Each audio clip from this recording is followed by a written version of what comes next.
estou tendo o prazer de receber o Luiz Candreva, futurista, um dos maiores futuristas do Brasil. Que prazer te receber aqui. O prazer é meu. E na correria que foi hoje de manhã, que o pessoal não sabe, mas os bastidores eu vim numa correria depois de uma natação muito matinal ali.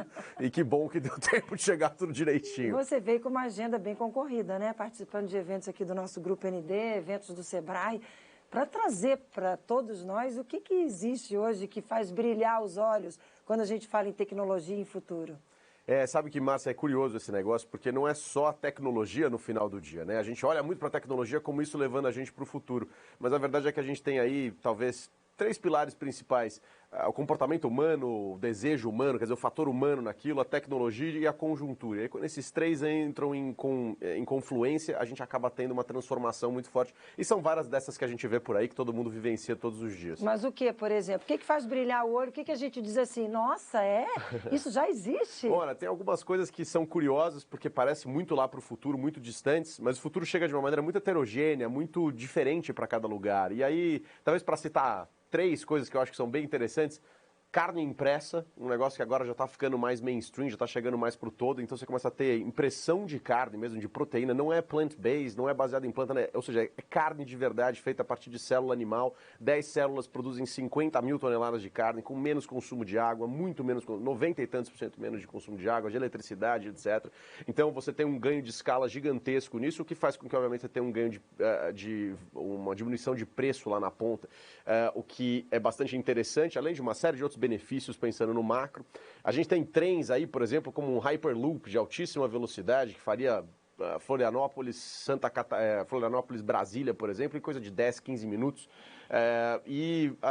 Um que é muito diferente, que a gente vê em filmes de ficção científica, teletransporte. A Universidade de Viena conseguiu desenvolver teletransporte para fótons de luz. E sabe o que é curioso? Partículas muito essenciais, evidentemente, sem muita matéria, uma molécula é muito mais complexa, mas a verdade é que a gente já consegue fazer isso. E o que eu acho mais interessante dessas tecnologias todas, Márcia, é que elas já existem há alguns anos. Então, o teletransporte é 2015, o Hyperloop é 2017, 2018, já existe em vários lugares do mundo aí sendo testados ou para transporte de carga ou para transporte de pessoas. E, evidentemente, com um custo muito grande para implementar ainda, mas custo nunca é impeditivo para essas tecnologias. Então, para mim, a coisa mais interessante de todas é a conexão dessas tecnologias todas com os comportamentos, como eu falei, elas têm potenciais de transformações não óbvios, aquelas coisas que não estão ali no primeiro momento. Então, óbvio, um trem desse, ele consegue transformar a indústria aérea, você tem uma série de indústrias que vão sofrer com isso. Mas você tem um outro lado de que as pessoas talvez mudem de cidades. Se você não precisa mais morar naquele negócio que é um mantra do mercado imobiliário, né? More na melhor localização, né? Próximo a parques, praças, rios. Aqui na propaganda certamente já apareceu um desses, porque é o importante do mercado imobiliário. Talvez seja viável algum dia alguém morar no meio de uma floresta e trabalhar numa praia, e ir para lá e para cá. Os hotéis vão ter que se readequar a isso. Então, a quantidade de não óbvios, a cadeia inteira que se desmancha embaixo disso é muito interessante. E para fechar a minha fala, nesse sentido, quando você vê, por exemplo, a questão da carne impressa, a mesma coisa. Você tem o estoquista do supermercado, você tem o cara que faz a etiqueta, o cara que faz o produtor do caminhão, o diesel, o pneu, o caminhoneiro, quem injeta o antibiótico, os próprios grãos que são utilizados para alimentar equinos, bovinos e suínos. A gente tem uma cadeia inteira que se desmancha. E a gente pode ver isso como um risco ou como uma coisa prejudicial. Mas a verdade é que existe um monte de oportunidade aí. Eu acho que é isso que eu queria trazer para o pessoal que está acompanhando a gente. Quais são as oportunidades que estão escondidas, talvez atrás desse véu assim, de obviedade e que a tecnologia muitas vezes transforma? E como a gente mantém a relevância enquanto pessoa física, enquanto pessoa jurídica, ou seja, enquanto pessoa física eu, enquanto pessoa jurídica a empresa, por longo prazo? Qual é a garantia, qual é o caminho que a gente deve trilhar para ter uma relevância com longevidade? Sabe que essa é a pergunta no passado seria de $1 milhão, mas está bem inflacionado o mundo, então ela tem que subir um pouco, eu vou fazer a correção desse troço, mas eu diria que não tem uma resposta única, evidentemente, mas para dar longevidade para a relevância no final do dia de profissionais ou empresas, vocês têm que ser capazes, nós todos temos que ser capazes de resolver dores relevantes. O valor das coisas geralmente está na dor que elas resolvem, no tanto de problema que elas resolvem, não no que elas são de fato. E aí, para isso, eu diria que talvez a maior habilidade para o profissional do futuro, e isso transpassa para as empresas, é ser um resolvedor de problemas complexos. E a melhor maneira para isso é, de fato, ser curioso. Eu sei que pode parecer simplório e uma coisa meio ampla, mas a verdade é que a gente não tem como responder isso de uma maneira única. E a melhor maneira é você ter alguém que consegue abraçar várias... Um problema complexo, diferente de um problema difícil, é um problema que exige conexão de vários pontos. Ao passo que um problema difícil é um problema que exige muito esforço. Você tem que empurrar uma pedra montanha acima. Se você colocar o esforço por tempo suficiente, você resolve aquilo.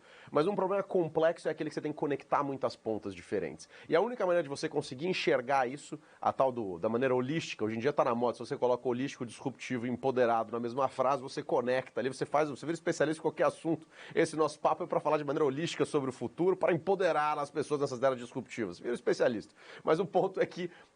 como é que você conecta essas pontas todas? E aí eu convido as pessoas, por exemplo, por que algumas pessoas que estão acompanhando a gente não saberiam, por exemplo, sobre o teletransporte ou sobre a carta impressa que eu mencionei agora há pouco? Está tudo disponível online. Então o convite é, além de acessar o portal de vocês de vez em quando, começa a procurar uns outros assuntos daqui e dali, a gente vai começar a produzir uns assuntos para o portal de vocês também. Ou seja, como é que a gente conecta essas pontas? Procurando, conhecendo, trocando essas ideias e buscando esse tipo de informação. O que é ser futurista? Curioso, né? Porque todo mundo me pergunta, fala, eu acho futurista, você prevê o futuro e tal, nada mais longe da verdade. Se alguém prevê o futuro, pode fugir que é charlatão, fujam desse negócio.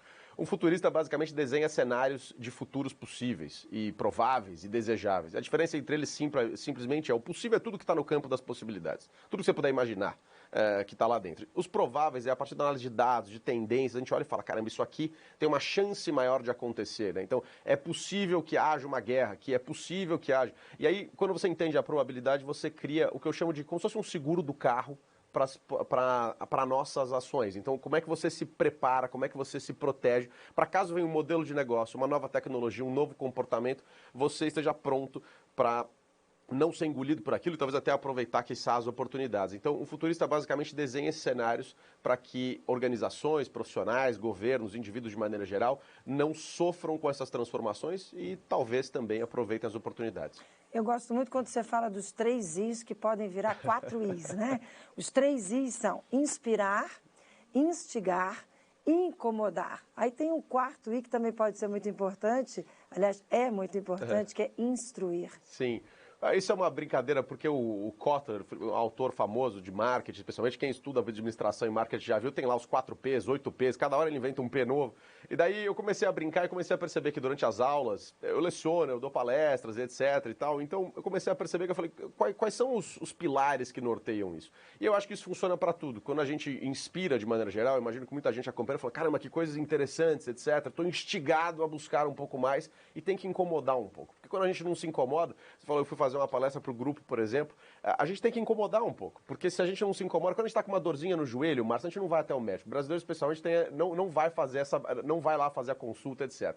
Mas quando o joelho arrebenta o ligamento, a gente vai até o médico. Então, que a gente incomode um pouco para que a gente saia dessa poltrona, aliás, extremamente confortável, que a gente saia dessa poltrona confortável e vá se mexer. Então, e aí o instruir qual é o caminho para a gente fazer isso? Como é que a gente pode fazer? Não é bem pegar pela mão, mas é direcionar para que depois as coisas possam ser levadas adiante. Que coisa boa. E você está gostando de Santa Catarina? Eu adoro Santa Catarina. Eu vim muito quando era mais novo para Itapema e a parte mais norte aqui, depois também para o sul. E Florianópolis eu ia falar Floripa já, que intimidade. Fazia muito tempo que eu não vinha para cá. A última vez eu vim, pinguei no aeroporto, fui para um evento, voltei e fui embora. Então, muito gostoso estar de volta, o dia está lindo, muito gostoso. 36 anos e você não para, né? Você acabou de fazer 36? Acabei de fazer 36, só até você falou 36, eu falei, não, são 36 agora já teve essa, pois é. Andando para lá e para cá e uma agenda maluca, o único dia livre que eu tenho no mês é amanhã. E depois, até o dia 27, todos os dias tem alguma coisa em algum lugar espalhado por aí. Então, muito gostoso, não dá para reclamar, não. Que coisa boa. Luiz, seja sempre bem-vindo a Santa Catarina. Obrigado por ter aceitado o nosso convite. Esse dia de folga é aqui? Você vai estar aqui em Santa Catarina? Não, eu vou embora hoje, no final do dia. O dia de folga, na verdade, arrumando mala. Eu tenho que arrumar 3 malas diferentes, porque elas ficam prontas, que alguém vai levar para mim no aeroporto, trocar, enfim, uma doideira aí, mas coisa boa. Coisa boa. Seja sempre muito bem-vindo. Obrigada pelo bate-papo. Um ótimo dia para você, um ótimo dia de folga e um belo mês aí de agosto, que está só começando para você, isso pelo mesmo. visto. Muito obrigado, Márcio. Obrigado para todo mundo que acompanhou a gente também. Foi um prazer estar com vocês. Obrigada, até a próxima.